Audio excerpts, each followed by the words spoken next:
This one here is my copy of Vincent van Gogh's Starry Night over the Rhone, which he painted in 1888. He was living in Arles in the Yellow House before Gauguin had arrived, and it was at a time when he was thinking Gauguin may well not be arriving after all.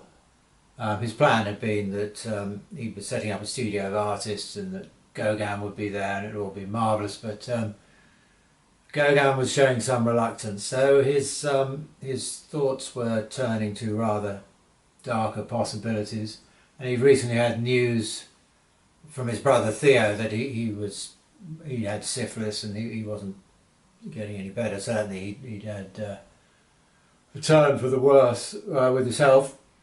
And so he was pondering deeper issues, and he was looking for an art that could provide a sense of consolation, that Wagner had described his music as providing. And Van Gogh wanted to achieve something of that nature in his art.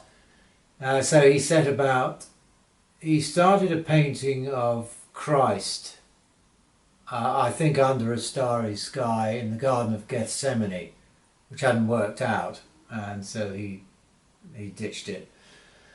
But he found, the stars to him had some kind of, long-term significance from his childhood and his, his wanderings at night, and they were a good subject for contemplation generally. And I think he was definitely wanting to use a starry night in his paintings. So the one of Christ in the Garden of Gethsemane didn't work out, obviously. So he thought he'd try and achieve that same sort of mood by using a night sky, but without Christ's presence in it. So he took his easel and materials and went out, not close to where he was living, to paint a view of the Rhone under a night sky, under a gaslight actually, which provided pretty minimal illumination, but it was, he thought, the better way to approach the subject. It would get a better response to it. He'd also tried, he did a portrait of Eugène Gogh, known as the poet, that painting, and he had a night sky as the backdrop to this portrait, which was essentially head and shoulders. He'd also used the night sky in his painting of the cafe, the Starry Night, the cafe. I can't remember what it was called, but it's a very well-known image where there's this very yellowish canopy coming out over some tables outside a cafe, and there's a night sky above that.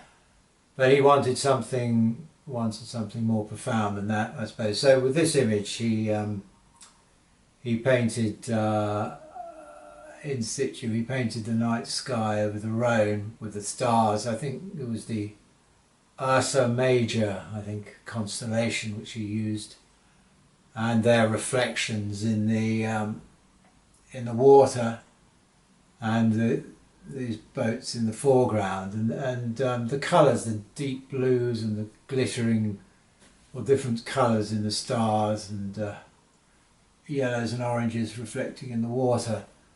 And he probably included the two figures in the foreground. It might have been added on later, I don't know, but